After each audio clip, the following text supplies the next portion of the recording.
Star plus show झनक में झनक की जिंदगी में तूफान थमने का नाम ही नहीं ले रहा था। अनिरुद्ध की जिंदगी से जुड़ी हर उलझन में जनक का नाम किसी न किसी तरह जुड़ ही जाता था। बीते एपिसोड में जो कुछ हुआ उसने सभी को हिलाकर रख दिया था। जनक ने अनिरुद्ध और हर्ष के बच्चे के जिंदा होने का दावा किया था, जिसने पूरे बासु हाउस में खलबली मचा दी थी। हॉस्पिटल में जब यह मामला सामने आया तो वहां खूब हंगामा हुआ। जनक ने पूरे विश्वास के साथ कहा था कि बच्चा अभी जिंदा है, लेकिन इस दावे की सच्चाई पर सवाल उठाए जाने लगे। अनिरुद्ध और हर्ष इस दावे से हतप्रभ थे, जबकि बाकी घर के लोग भी इस स्थिति से स्तब्ध हो गए थे। हॉस्पिटल में जनक के इस दावे के बाद हालात बेकाबू हो गए। नर्स और डॉक्टर ने जनक के दावे को पूरी तरह नकार दिया। ऐसे में जनक पर सवाल उठने लगे कि आखिर उसने ऐसा दावा किस आधार पर किया था। अर्शी ने तो मौके पर ही जनक को इस पूरे मामले के लिए जिम्मेदार ठहरा दिया। उसने जनक पर आरोप लगाया कि वह सिर्फ ध्यान खींचने के लिए ऐसा कर रही है। अर्शी ने यहाँ तक कह दिया कि जनक इस परिवार के लिए खतरा बन चुकी है और उसे अब बासु हाउस से बाहर कर देना चाहिए। अर्शी के इस आरोप से जनक पूरी तरह टूट गई। वह खुद को निर्दोष साबित करने की कोशिश करती रही, लेकिन उसकी बातों पर किसी ने विश्वास नहीं किया। जनक को अपनी बेगुनाही साबित करने के लिए कोई रास्ता नजर नहीं आ रहा था। अनिरुद्ध भी इस पूरे मामले से परेशान हो गया था। उसे समझ नहीं आ रहा था कि जनक ने ऐसा दावा आखिर क्यों किया। क्या उसके पास इस बात के कुछ सबूत थे या यह सब सिर्फ एक गलतफहमी थी। हर्ष ने भी जनक से इस बारे में सवाल किया, लेकिन जनक के पास कोई ठोस जवाब नहीं था। जनक के मन में एक अजीब सी बेचैनी थी। उसे लग रहा था कि सच उसके सामने होते हुए भी वह उसे पकड़ नहीं पा रही थी। वह जानती थी कि उसने जो दावा किया है वह गलत नहीं हो सकता, लेकिन किसी के पास इसका कोई प्रमाण नहीं था। बासु हाउस में जनक को लेकर माहौल और भी तनावपूर्ण हो गया। अर्शी ने साफ कह दिया था कि जनक को अब इस घर से जाना होगा। जनक के लिए यह स्थिति असहनीय हो गई थी। उसने कभी सोचा भी नहीं था कि जिस परिवार के लिए वह अपना सब कुछ कुर्बान करने के लिए तैयार थी, वही परिवार अब उसे पराया समझने लगा था। अर्शी के तीखे शब्दों ने जनक के दिल पर गहरी चोट की थी। उसने अनिरुद्ध की तरफ देखा, लेकिन अनिरुद्ध की आंखों में भी उसके लिए भरोसे की जगह संदेह नजर आ रहा था। जनक के लिए यह देखना सबसे बड़ा सदमा था। जनक ने तय कर लिया कि अब वह इस घर में नहीं रुकेगी। उसने अपने सामान की पैकिंग शुरू कर दी। अनिरुद्ध ने उसे रोकने की कोशिश की, लेकिन जनक ने साफ कर दिया कि अब इस रिश्ते में कोई विश्वास बाकी नहीं रहा है। जनक ने अनिरुद्ध से कहा, अगर तुम मुझ पर भरोसा नहीं कर सकते तो इस रिश्ते को आगे ले जाने का कोई मतलब नहीं है। मैं जानती हूँ कि मैंने जो कहा है वह सच है, लेकिन जब मेरे अपने ही मेरे खिलाफ हो जाएं, तो मेरा यहाँ रुकना सही नहीं होगा। जनक के इन शब्दों ने अनिरुद्ध को भीतर तक झकझोर दिया। उसे समझ में नहीं आ रहा था कि जनक की इस स्थिति के लिए आखिर कौन जिम्मेदार है। अनिरुद्ध के मन में एक अजीब सा द्वंद्व चल रहा था। एक तरफ जनक के प्रति उसका प्यार था और दूसरी तरफ इस स्थिति ने उसके विश्वास को हिलाकर रख दिया था। हर्ष ने भी जनक को समझाने की कोशिश की, लेकिन जनक ने कोई जवाब नहीं दिया। उसने अनिरुद्ध की तरफ एक आखिरी बार देखा और अपने आंसू पोंछते हुए बासु हाउस से बाहर निकल गई। जनक के जाने के बाद बासु हाउस में एक अजीब सी शांति छा गई। अनिरुद्ध जनक के जाने से पूरी तरह टूट चुका था। उसे महसूस हो रहा था कि उसने जनक पर भरोसा न करके गलती की है। हर्ष ने भी महसूस किया कि जनक के बिना इस घर में अब पहले जैसी खुशी नहीं रहेगी। लेकिन अर्शी के चेहरे पर संतोष था। उसे लगा कि उसकी योजना कामयाब हो गई है। जनक के जाने से अब घर में उसकी स्थिति और भी मजबूत हो गई थी। लेकिन जनक के मन में अभी भी इस रहस्य को सुलझाने की चाह थी। उसे विश्वास था कि उसका दावा गलत नहीं था। उसने जो देखा और महसूस किया था वह सच था। जनक ने तय किया कि वह इस सच को सामने लाकर ही रहेगी। उसने खुद से वादा किया कि वह अपने बच्चे के जिंदा होने के रहस्य को सुलझा कर ही रहेगी। अनिरुद्ध ने भी मन ही मन यह तय किया कि वह झनक की सच्चाई को जानने के लिए हर संभव प्रयास करेगा। इसी बीच झनक के खिलाफ साजिशें रचने वालों ने अपनी चालें तेज कर दी थी। अर्शी और नर्स अब झनक को पूरी तरह फंसाने के लिए नई योजना बना रही थी।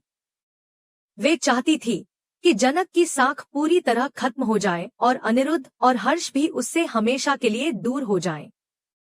लेकिन झनक ने हार मानने से इनकार कर दिया था।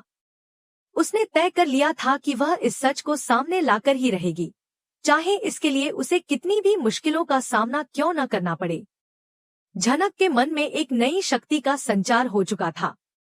उसने अपने आंसू पोंछे और खुद से कहा, अब मैं इस सच को सामने लाकर ही रहूंगी। मुझे किसी के भरोसे की जरूरत नहीं है। मुझे सिर्फ अपनी सच्चाई साबित करनी है।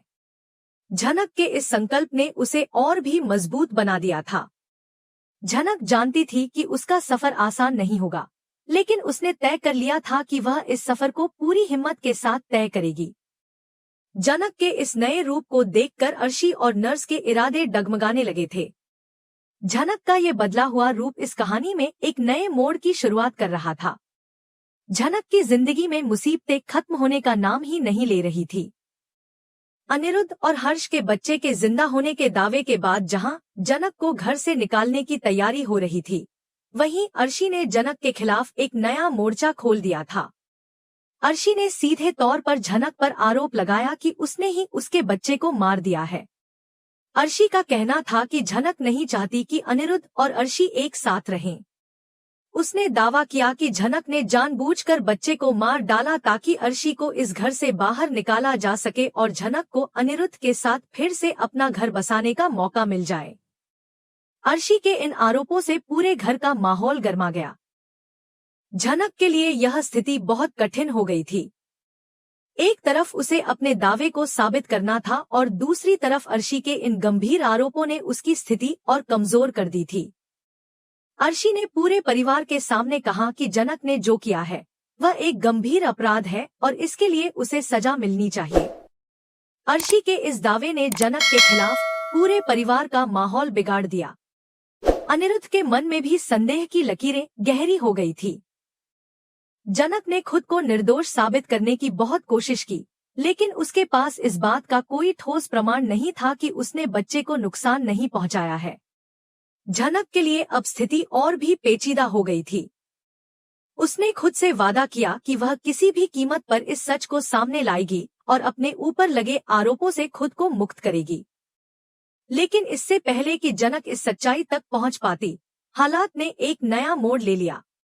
झनक ने जब घर छोड़ने का फैसला किया तो पूरे परिवार ने उसकी इस बात का विरोध किया, लेकिन झनक ने साफ कर दिया कि अब वह इस घर में एक पल भी नहीं रुकेगी। झनक ने अपना सामान पैक किया और घर छोड़ने के लिए तैयार हो गई। लेकिन जैसे ही झनक ने घर से कदम बाहर रखा, कुलभूषण के गुंडों ने उसे पकड़ लिया। कुलभूषण लंबे समय से झनक से बदला लेने की ताक में था और अब उसे मौका मिल गया था।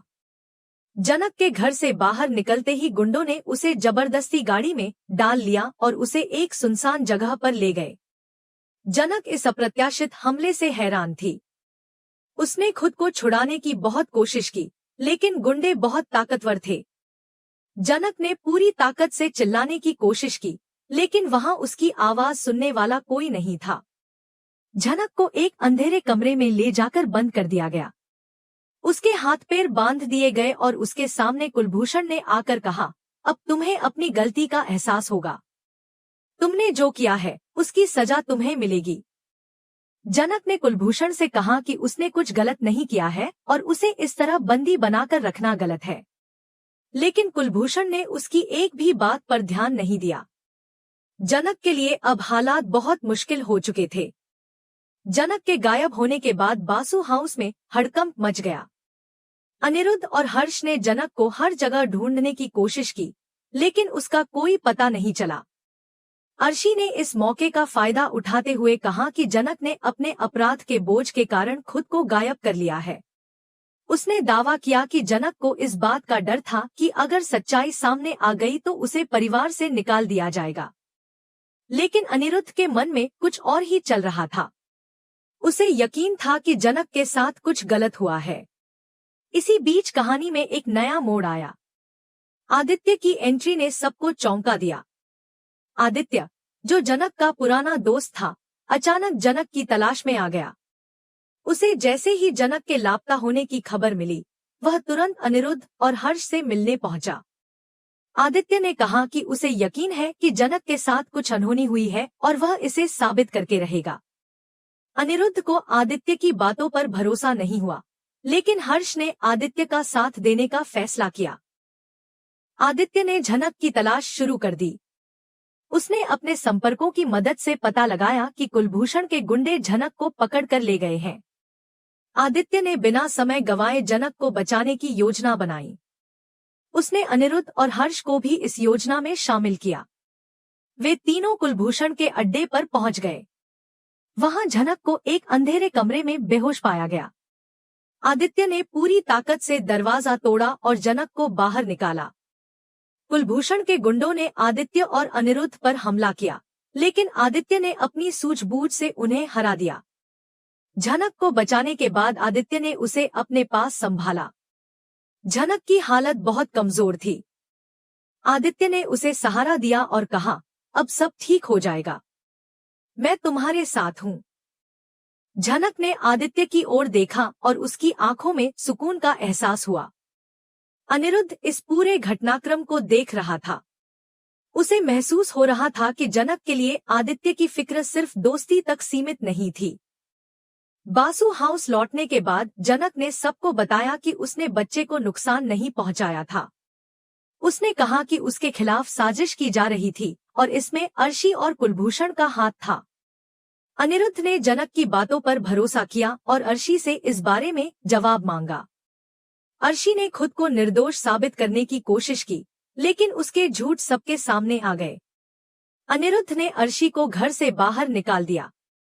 आदित्य की एंट्री ने जनक की जिंदगी को एक नया मोड़ दे दिया था।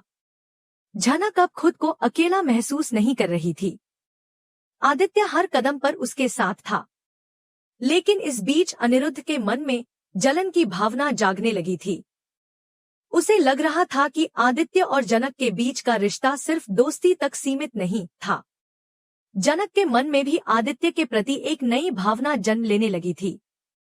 इस प्यार, जलन और विश्वासघात की उलझनों ने इस कहानी को और भी रोमांचक मोड़ पर लाकर खड़ा कर दिया था। जनक के लिए अब हालात बदल चुके थे। अर्शी और कुलभूषण के खिलाफ साजिश का पर्दाफाश हो चुका था, लेकिन आदित्य की मौजूदगी ने अनिरुद्ध और जनक के रिश्ते के बीच एक नई दीवार खड़ी कर दी थी। जनक के दिल में आदित्य के लिए जो नई भावना जागी थी, वह कहानी को एक नए रास्ते पर ले जा रही थी। अब देखना यह था कि जनक किस रास्ते पर चलेगी, अनिरुद्ध के पास वापस लौटेगी या आदित्य के साथ एक नई जिंदगी शुरू करेगी। मिलते हैं अगले एपिसोड में, और आप सभी को हमारे YouTube चैनल की ओर से हैप्पी होली।